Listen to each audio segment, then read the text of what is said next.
Hello दोस्तों, नमस्कार। आज लेके आए हम संविधान का नेक्स्ट पार्ट। और आज हम लोग बात करेंगे न्यायवादी तथा नियंत्रक व महालेखा परीक्षक की। ठीक है, कि ये क्या होते हैं और इनको क्या बोला जाता है। ठीक है, तो ध्यान सुनना। और आपको अगर हमारा वीडियो पसंद आता हो तो लाइक करें, शेयर करें ज़्यादा से ज़्यादा।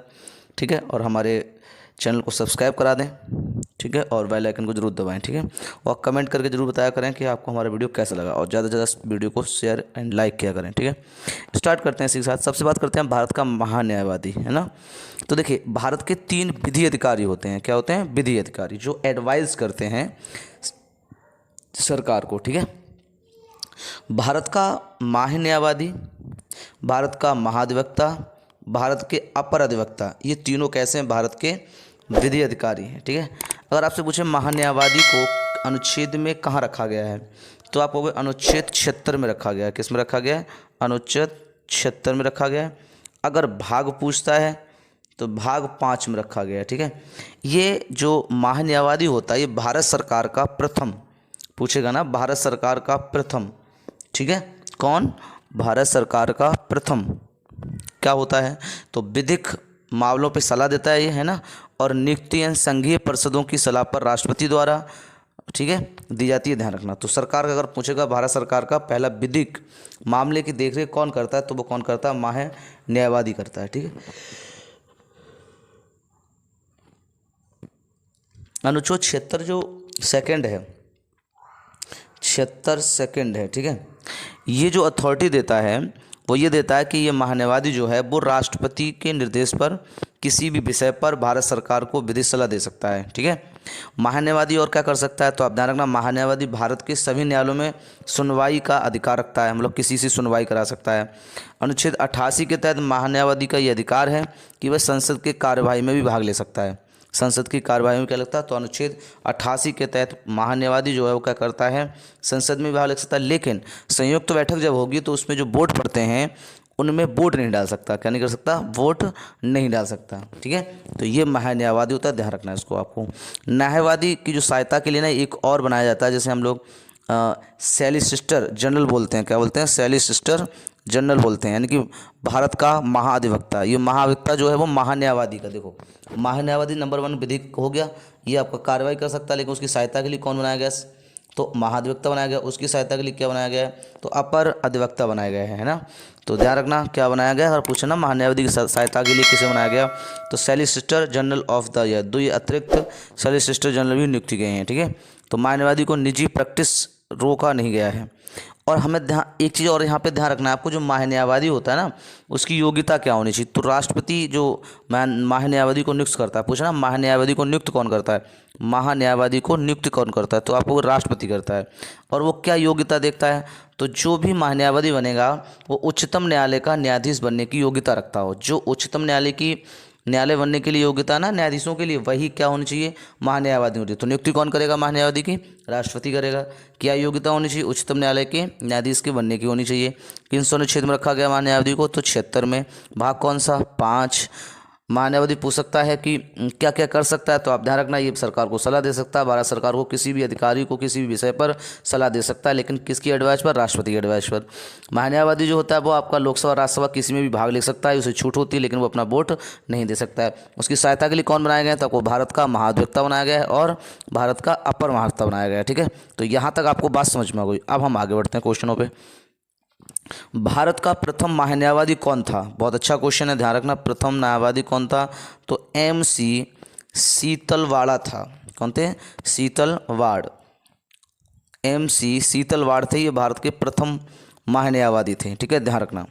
भारत सरकार को कानूनी विषय पर परामर्श कौन देता है? तो महान्यायवादी देता है, अटॉर्नी जनरल ऑफ देता है। ठीक है, इसकी अब महान्यायवादी की सहायता कौन करेगा? तो महाधिवक्ता करेगा। महाधिवक्ता की सहायता कौन करेगा? तो अपर महाधिवक्ता। ये दोनों महान्यायवादी को सलाह देने के लिए बनाए जाते हैं। ठीक है, भारत का सर्वोच्च विधि अधिकारी कौन होता है? भारत का न्यायवादी होता है, अभी हम आपको बता चुके हैं। ठीक है, ये बात आपको समझ में आ रही होगी। भारत का न्यायवादी किस विधि सलाहकार होता है? मतलब भारत का महान्यायवादी किसका विधिक सलाहकार होता है? तो भारत सरकार का होता है ना, किसी को भी सलाह दे सकता है ये। राष्ट्रपति द्वारा महान्यायवादी को सौंपे गए कार्य, कौन कौन से कार्य सौंपे गए हैं? ठीक है, तो ध्यान रखना कौन कौन से हैं। पहला आता है भारत सरकार से संबंधित मामलों को लेकर उच्चतम न्यायालय में भारत सरकार की ओर से पेश होना। ये क्या करता है, जितने भी मामले होते हैं, केस होते हैं भारत सरकार की तरफ से, वो सब क्या करता है, उच्चतम न्यायालय में जाकर क्या होगा, पेश होगा। ये आपका किसका काम रहता है, महान्यायवादी का रहता है। संविधान के अनुच्छेद 143 के अंतर्गत राष्ट्रपति की ओर से उच्चतम न्यायालय में भारत सरकार का प्रतिनिधित्व करना। तो कौन सा अथॉरिटी देता है कि जाकर क्या कर सकता है, भारत सरकार का पक्ष रख सकता है उच्चतम न्यायालय में, तो अनुच्छेद 143 रखता है। ठीक है। सरकार से संबंधित किसी मामले में उच्चतम न्यायालय में सुनवाई का अधिकार है ना, कोई भी मामला है सरकारी तरफ से तो ये उच्चतम न्यायालय से क्या कर सकता है, सुनवाई का अधिकार रखता है कौन, महान्यायवादी। अनुच्छेद 76(4) के अनुसार महान्यायवादी किसके प्रसाद पर्यंत पद धारण करता है, तो राष्ट्रपति के द्वारा। किसके द्वारा करता है, राष्ट्रपति के द्वारा। क्या योग्यता रहती है, तो जो उच्चतम न्यायालय के न्यायाधीश बनने के लिए योग्यता रहती है वही क्या रहती है, महान्यायवादी के लिए रहती है। भारत सरकार के महान्यायवादी को संसद के दोनों सदनों में बोलने, अभी हम बता चुके हैं, इससे पहले भी आपको याद हो रहा होगा, अब बोलने, कार्रवाई में सम्मिलित होने, किसी भी संसदीय कमेटी का सदस्य होने का अधिकार है, परंतु वोट देने का अधिकार नहीं है। ये अभी हम आपको बता चुके हैं। ठीक है। सॉलिसिटर जनरल कौन होता है, तो महान्यायवादी का क्या होता है, अधीनस्थ होता है, यानी कि महान्यायवादी के क्या रहता है, अधीन रहता है। वर्तमान में भारत सरकार के महान्यायवादी कौन है, तो के वेणुगोपाल है। ध्यान रखना, इंपॉर्टेंट रहेगा कि अभी वर्तमान में कौन है महान्यायवादी, तो के वेणुगोपाल हैं। महान्यायवादी का पद संविधान के अनुच्छेद 76 में के अंतर्गत संवैधानिक पद है, जबकि महाधिवक्ता का पद संवैधानिक ना होकर मात्र वैधानिक है ना। महाधिवक्ता का जो वैधानिक है, लेकिन ये कैसा है, संविधानिक है। ये संविधान में इसको क्या मिलता है, इसका उल्लेख मिलता है। ठीक है, ध्यान रखना है यहाँ तक। और अगर आपको हमारा वीडियो पसंद आ रहा हो तो वीडियो को ज़्यादा से ज़्यादा लाइक करें, शेयर करें और ज़रूर बताएं कि आपको हमारा वीडियो कैसे लगा। भारत के प्रथम नियंत्रक एवं महालेखा परीक्षक कौन थे, तो बी नरहरि राव थे। पहले, सबसे पहले अगर पूछेगा तो आपको वीर नरहरि राव थे। अगली बात कर लेते हैं, राज्य सरकार का कानूनी विषय पर कौन परामर्श देता है, तो महाधिवक्ता देगा। कानूनी परामर्श कौन देगा, है ना, कि कैसे कानून बनाना, क्या करना है, ये सब कौन देगा, महाधिवक्ता देगा। ठीक है। संसद की लोक सेवा समिति की बैठकों में कौन उपस्थित रहता है, तो भारत का नियंत्रक एवं महालेखा परीक्षक रहता है, क्या रहता है, वहाँ पर उपस्थित रहता है। ठीक है, आपको समझ में आ रहा होगा यहाँ तक। अगली बात करते हैं, भारत के नियंत्रक एवं महालेखा परीक्षक CAG के पद का सृजन किसके द्वारा होता है, तो आप ये ध्यान रखना, इसे कौन करता है, ये संविधान में उल्लेखित है। ठीक है, संविधान से ही होता है। भारत के नियंत्रक एवं महालेखा परीक्षक का कार्यकाल कितने वर्ष का होता है, तो आपको 6 वर्ष का होता है। भारत का नियंत्रक एवं महालेखा परीक्षक किसका मार्गदर्शन करता है, तो लोक लेखा समिति का करता है। जो लोक लेखा समितियां होती हैं ना, उनका करता है, जबकि महान्यायवादी क्या करता है, सरकार का करता है। ठीक है। नियंत्रक एवं महालेखा परीक्षक को लोक निधि का मुख्य अभिभावक कहा जाता है। किसका, महालेखा परीक्षक को लोक निधि का क्या कहा जाता है, अभिभावक कहा जाता है। Chief of garden of public pressures, ठीक है, परचेज।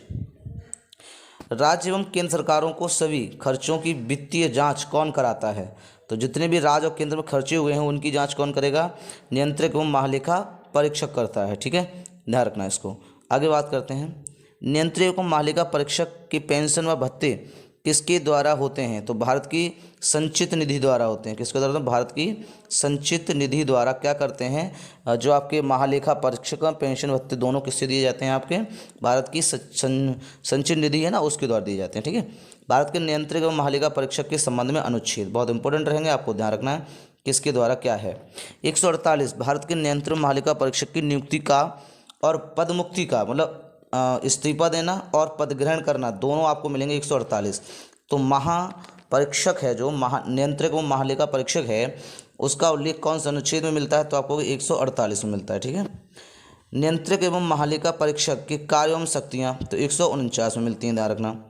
संघ तथा राज्यों के लेखा प्रारूपों के संबंध में राष्ट्रपति को सलाह 150 में मिलती है। अंकेक्षण प्रतिवेदन 151 में मिलता है। ठीक है, तो ये आपको अनुच्छेद ध्यान रखने हैं। नियंत्रक एवं महालेखा परीक्षक अवकाश प्राप्त के पश्चात कोई भी सरकारी पद धारण नहीं कर सकता, ये इसकी खासियत रहती है। ठीक है, बहुत इंपॉर्टेंट रहेगा।